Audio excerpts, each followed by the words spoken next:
Sa isang nakakagulat na pariyam, nagsalita na sa wakas si Lizatas magsinggil sa mga kontrobersyang kinakaharap niya. Sa isang eksklusibong ulat sa Net25, muling umingay ang pangalan ni Atty. Claire matapos siyang mapahiya sa live interview dahil sa matapang na revelasyon ni Liza Tanas. Ayon kay Liza, hawak na niya ang tunay na police report na umarin pinagtatakpan ni Atty. Claire sa loob ng mahabang panahon. Sa harap ng kamera, isiniwalat ni Liza Tanas ang isang bahagi ng dokumento na nagpapakita ng mga detalyeng taliwas at pahayag ng abogado. Matapos nito, kapansin-pansin ang pag-iiwas ni Atty. Claire sa mga tanong ng host dahilan upang mapuna ng netizens ang kanyang pagkakarita at tila pagkakatalo sa argumento. Sa ngayon, hinihintay pa ang opisyal na pahayag ng publiko mula kay Atty. Claire kaugnay sa mga aligasyon. Samantala, patuloy ang panawagan ng taong bayan para sa masusing imbestigasyon sa usapin.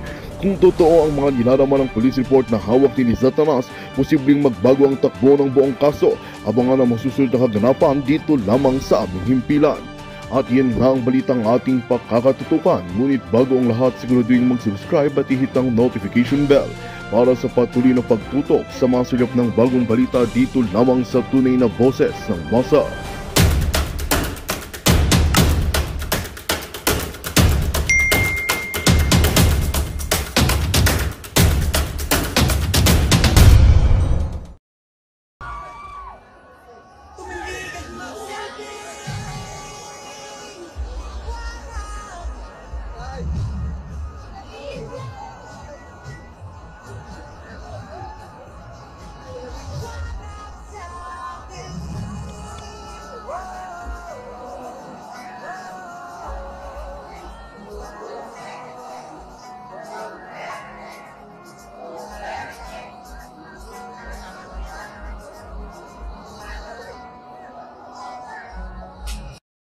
Yun yung nasa likod. Si Kapsek. Yung sa likod ni Kapsek. Si Atty. Vic. Atty. Vic ho yan. Isa ho sa mga tunay yan. Iga nga. Talagang isa ho yan sa mga huliman. Huliman sa... nung mga panahon na... Presidente pa si Tatay Digong, di pa natin kilala yan si Atty. Vic Rodriguez. Kumbaga noon na lang talagang nag-umpisaya ang hakbang ng maisog. No, pero kahit huli ho siya, marami ho siyang ika nga nasabayan, natapatan pagdating sa pagpapakita ng pagmamahal dito kay dating Pangulong Rodrigo Duterte. Kaya ganun na lamang ho ang ating respeto dyan sa mama na yan. Kay Pastor Kibuloy, kay Senator Bato de la Rosa, Senator Christopher Bongo, Attorney Jimmy Bondoc. Ibang level ng pagmamahal ang ating nakita na ibinigay nila dito kay dating Pangulong Rodrigo Duterte. Hindi ho yan makakalimutan ng mga taga-suporta. Hindi ho yan makakalimutan ng mga taga-suporta ni Tatay Digong. Hininaan ko na lang ho yung volume dito sa bahagi na to, pero yung yung ika nga yung intensity, yung emosyon talagang naglalagablab Ibang klase.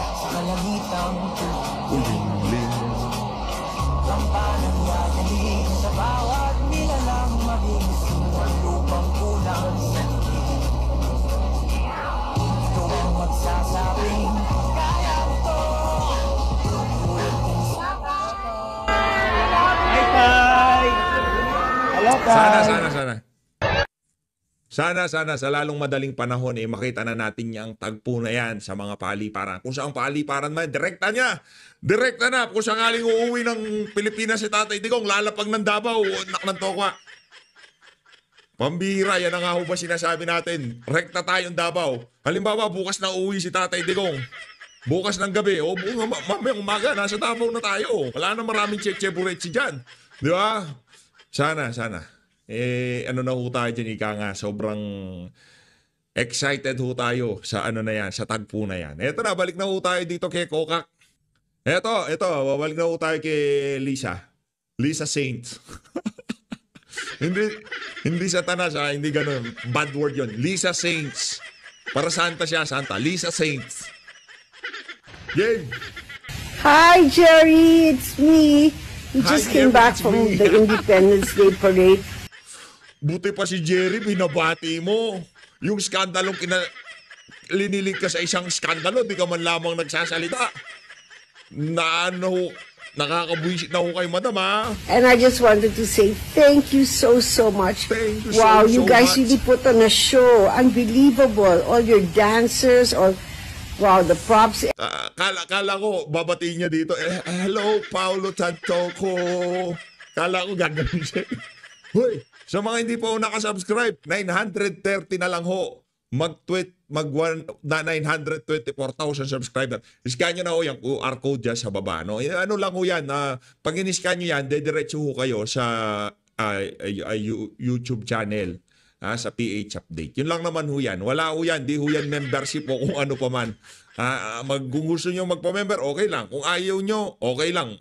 Salamat sa lahat ng suportang. Sobra-sobra na ho yung pagsuportang binibigyan nyo kay PH Update. Magpakulay, walang pakulay, merong ganito. Wala ho. Nandyan lang kayo. Nagko-comment ho kayo dyan, linalatag yung mga punto de vista nyo, na ilalabas nyo yung mga emosyon nyo. Maraming salamat na ho dyan. Everything was beautiful. Grabe. I was there cheering you on. Daghang salamat, and I shall see you soon. Thank you to your whole contingent. You guys made it. You made our day. You made our independence. Thank you. Thank you so much. Ayaw Paolo Tantoco. Thank you so much. Di tayo magaling mag-English eh. English ako, magaling lang ako eh. Much. Ayun na nga mga kababayan, yun hong napakabilis na mensahe nitong si Lisa na kung saan hindi rin ho nasagot ang katanungan ng sambayanan sa kanya. Eto, punta ho tayo dito kay Zia Alonto Adjong. Pakinggan ho natin ang kanya mga punto de vista kaugnay sa skandalong kinakaladkad ang pangalan ng administrasyon na sinusuportahan niya. Isa ho ito sa kung tawagin nila ay Young Goons. Young Goons. Merong dumagdag na Young Goons dyan sa House of Representatives, yung mag-iimbestiga sa Dolomite. Yung mag-iimbestiga sa Dolomite, may oras ka din. May oras din yung hearing na gagawin mo.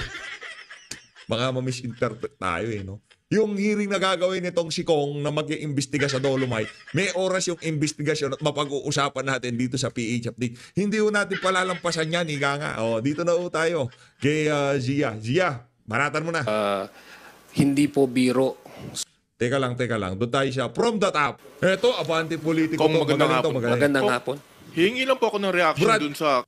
Brad, wag mo akong bibiguin ha. Abante. Wag... Isa kayo sa mga, kumbaga... Tingnan natin kung magaling magtanong to.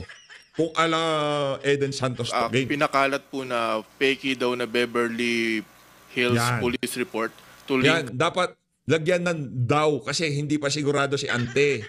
Lagyan mo ng daw. Hindi tayo linatagan ng totoo eh. Mamaya, usapang totoo pala. Yan na nga pa sinasabi natin. Ha? Usapang totoo. Usapang totoong report. Nandyan na ho. Nandyan na ho itong si, ang tawag dito, itong si Sergeant. Yung totoong police report, ilalatag na dito. Di na Hoy, dyan sa PCO, mahiya naman kayo. Pasalamat kayo sa Net25. Buti pa Net25, mabilis pa sa alas 4, nakakuha ng official copy. Kayo, ano hinihintay nyo? Dito muna tayo kay Zia. Game. The first lady po dun sa pagkamatay ng businessman na si Paolo Tantoco.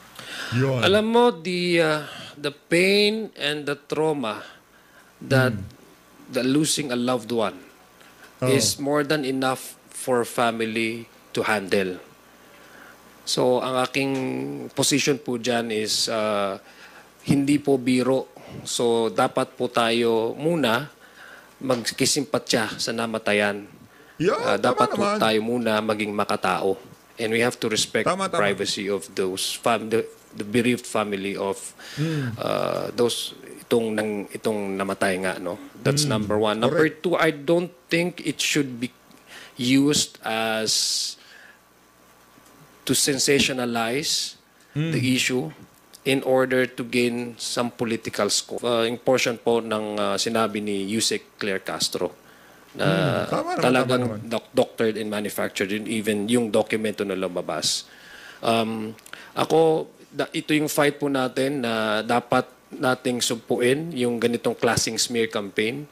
na even Supuin lang. using the death of a very private person to again Brad, teka lang si Tantoko, private person, pero yung asawa niya hindi.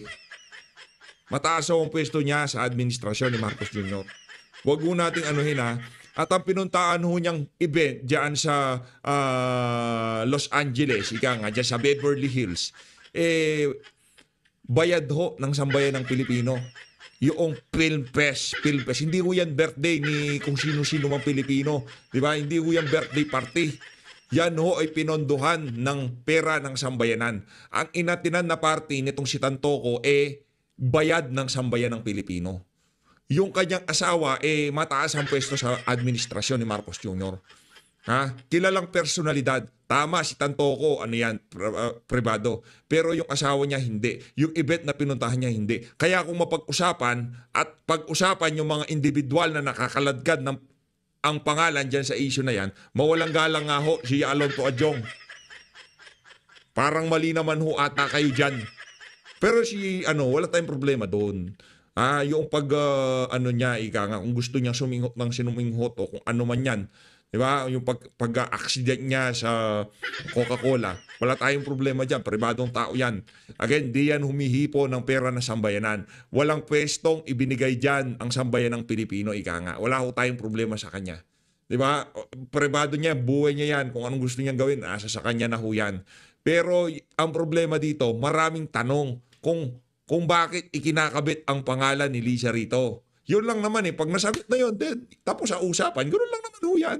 Pero hindi natin ginagamit to para siraan ang administrasyon. Binibigyan ho natin, actually dito nga sa PH Update, ito nga si Lisa, hindi nga nagpapaliwanag, pinapakita ko para lamang kahit paano makapagpa-charming siya sa sambayan ng Pilipino Ikaw talaga siya, tuloy. smear our perceived political opponents. So medyo nasa boundary na po yan ng human dignity. So human dignity. ang aking pong palagay baka Yung bang ginawa kay dating Pangulong Rodrigo Duterte, hindi pa lumampas yun sa boundary ng human dignity?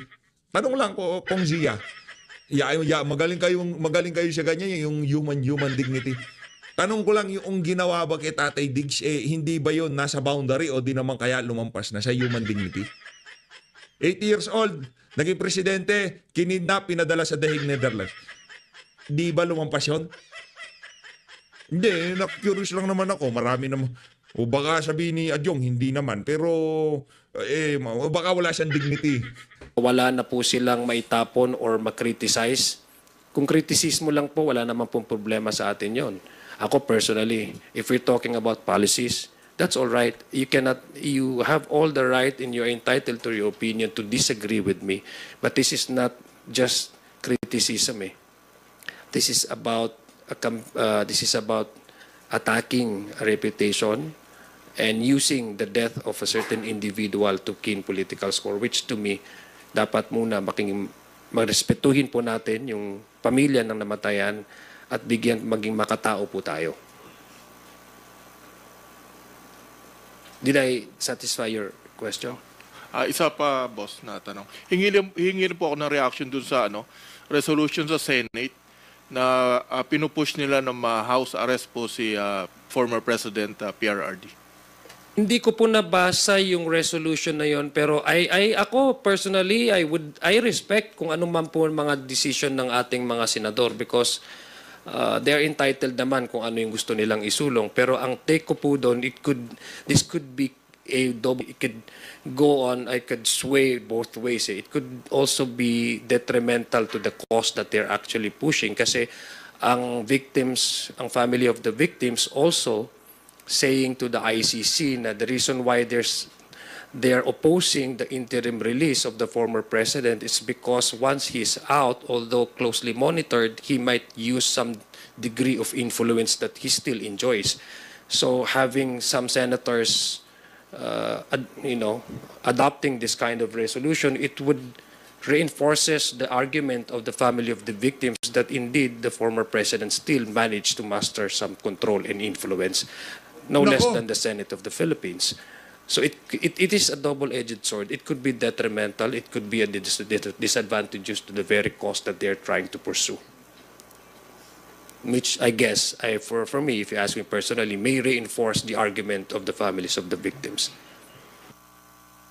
Thank you po. Thank you, Billy. For the final question, we have Gab Lalu from Philippine Daily Inquirer.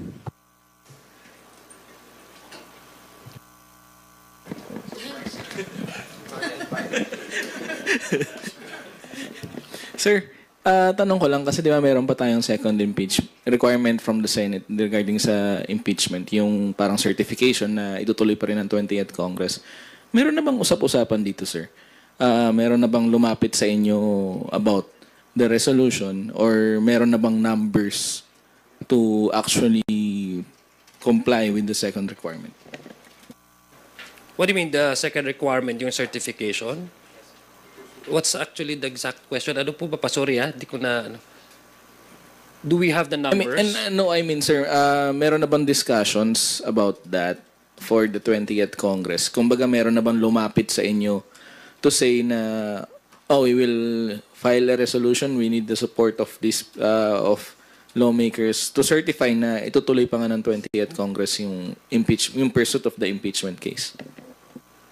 Yung in terms of, kasi yung continuation of the impeachment trial is actually born out from the issue of the challenge for jurisdiction. So I guess the issue on...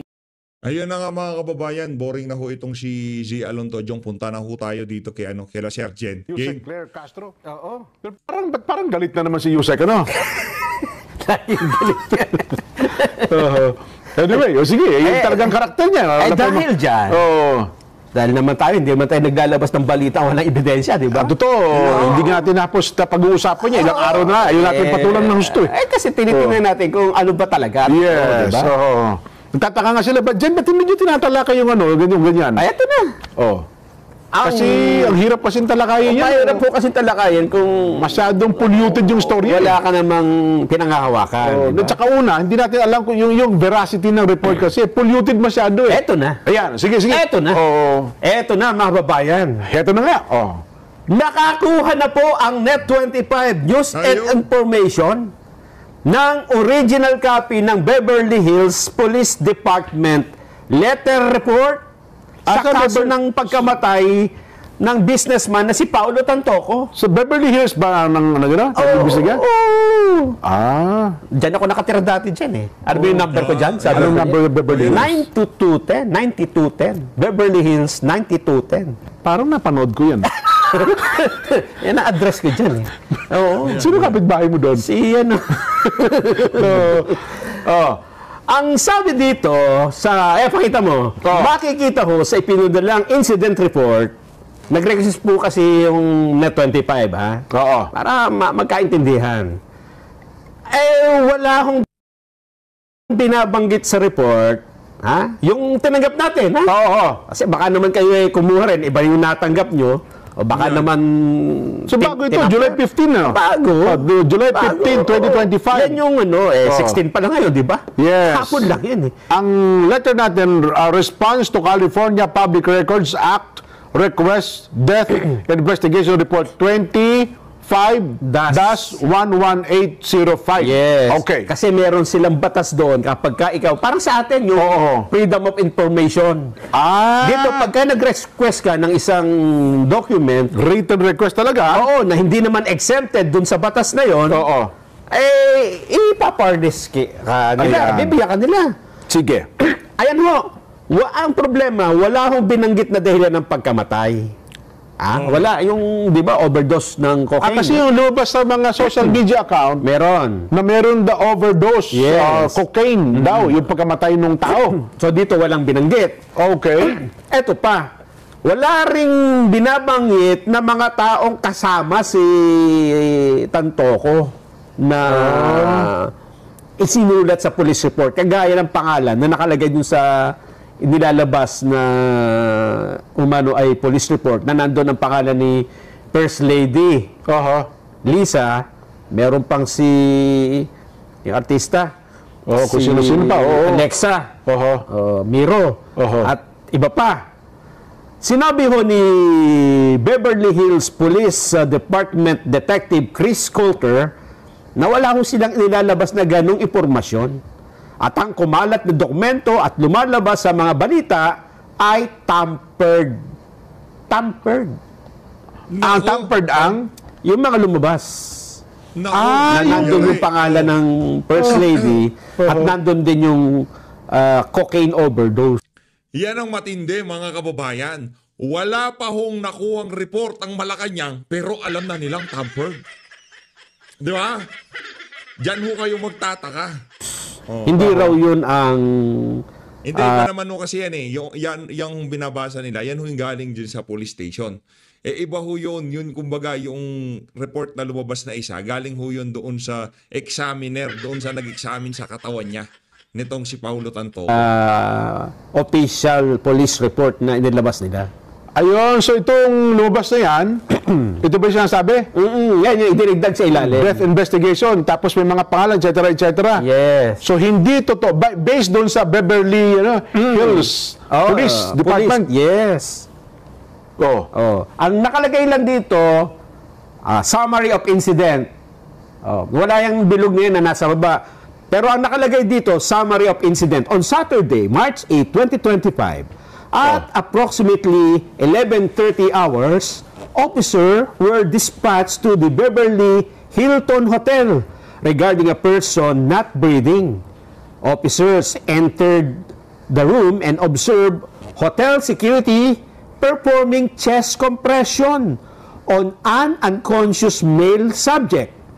Officer took over with life-saving measures and subject was pronounced deceased at 12:05 hours by paramedic. Tuldok. Tuldok na. Pero period na yun, tapos ito, dinagdagan. Ayun, may kartong doon. Kartong na... Whatever. By paramedic. Tapos may... And the cause is initially suspected to be drug overdose. Wala na yun. Ayun. Hanggang sa Alexamiro, wala na so yun. itong fake, dinugtungan nila. Dinugtungan. If you should have any question, please feel free to contact me. Sincerely, Donna Kersey. So itong... Record supervisor. So hindi totoo itong papel na ito? Ay, si Donna Kersey din yan eh. Records, pareho lang eh. Ayun. Pero wala yung nakabilog na yan. Pero yung ating sulat naman, batay sa pagkakasagot nila, Nelson, pakibalik mo nga direct doon sa yan. Ito namang liham na yan. Parehong-pareho. Maliban doon sa nakabilog na pula. Ayun. Idinagdag yun. Dagdag. Sige, ibaba mo pa. Crime/incident, death investigation, location of incident, 9876 Wilshire Boulevard, number 504, Beverly Hills, California, CA 90210, Beverly Hilton. Date reported date/time, March 8, 2025, 11:32 a.m. Date, time, and incident, March 8, 2025, 11:32 a.m. Victim age 1, Paulo Tantoco /44. Ayun. Yung sumunod na page. Next page. Summary of incident. Ayan yung binasa ko kanina. Ayun. Summary of incident, March 8, 2025. At approximately 11:30 hours, officers were dispatched to the Beverly Hilton Hotel regarding a person not breathing. Balik natin. Nawala. Sumagpra. Yan. Not breathing. Sana. Officers entered room and observed hotel security performing chest compressions on an unconscious male subject. Officer took over with life-saving measures and subject was pronounced deceased at 12:05 hours by paramedic. Tuldok. Yung sa kabila, may may dagdag ng mga pangalan, mga salita. Hindi pa tuldok yan. Koma pa yan. Tapos sa sumunod, and the cause is initially suspected to be drug overdose. Tapos nagbanggit iba't ibang mga pangalan. Tapos nakita, white powder suspected to be cocaine was seen scattered on tables and the floor. Wala yun. Tapos meron pa, companion of the victim. Ibig sabihin, nandun ha?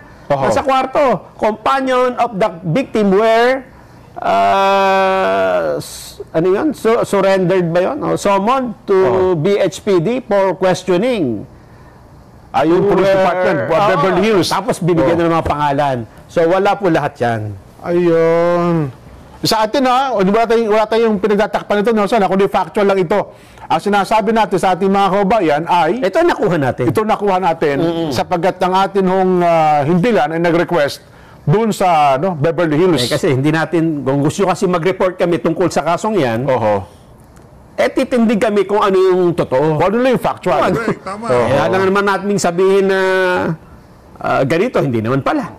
Di ba? So, ano ngayon ang sitwasyon nito, Nelson? Ito lang ang tatanggapin natin kasi yun ang sabi ng Beverly Hills Police Department. Kaya pa nagagalit si Auntie Claire. And then siguro, nag-request na rin sila na una. Ayun. Siyempre, papakonfirm nila yan kung totoo ba yung kumakalat. Sino ba nagpakalat ng balita na yun? Kasi parang nagkalat maging sa social media. Di ba? Sila. Unang kumalat kasi sa social media. Alam mo, Jen, ganito yan eh. Ito may teorya ako eh. Pagka ikaw ay masyadong nakasuporta sa isang tao. Kung sino man yan. Kaya ay galit na galit ka sa isang grupo. Hindi kahit na anong ibigay sa'yo na makakasama doon, hindi, tuwa ka na. Oo naman. Hindi gagamitin mo na agad. Wala ka ng tsansa para itama o double check yan. Yes. Correct. Yun ang pagkakamali mo. Kasi baka naman, ito naman, hindi natin sinasabi, ito yung nangyari, di ba? Baka sinubuan ka na para ikaw ay ipahamak, ikaw naman tuwan-tuwa pa, di ba? Maraming ganyan sa social media. Yung kunwari ay sinang-ayunan ka. Tapos, katulad lang dyan nung inaresto si dating Pangulong Duterte, dinala sa ICC. Tapos naglabas na mga komento ang iba't ibang abogado. Meron doon mga, yung attorney ng Legally Blonde. Diba? Si Attorney Wu ng Korean novela. Yes. May mga, tsaka yung sa Murder, How to Get Away with Murder na novela. Lahat ng mga abogado na yun, nagkaroon ng statement na kinokondina yung pagkakahuli kay dating Pangulong Duterte. Kung ikaw ay kasang-ayo nung damdamin ng mga yon, gagamitin mo, ang guluhan mo yun. Gagamitin mo parang totoo. Dalawang mga sikat na abogado. Yun ang nangyari sa iba. Pero totoo, wala ba talagang statement yung mga yun? Paano ano yung mga tau-tauhan sa novela? Fiction yun Fiction. Mukha kang ngayon, di ba? Mukha kang tanga. Yun ang nangyayari sa'yo. Kasi, Magandang balita ang hatid namin sa inyo ngayong araw. Sa pagtatapos ng aming balitaan, nagbigay kami ng mga mahalagang impormasyon. Maraming salamat sa pagtutok at pagsuporta sa aming programa. Huwag kalimutang manatili sa mga susunod na araw para sa mga bagong balita at mga kwento na dapat nating abangan. Mula sa Boses ng Masa, magandang araw, Pilipinas!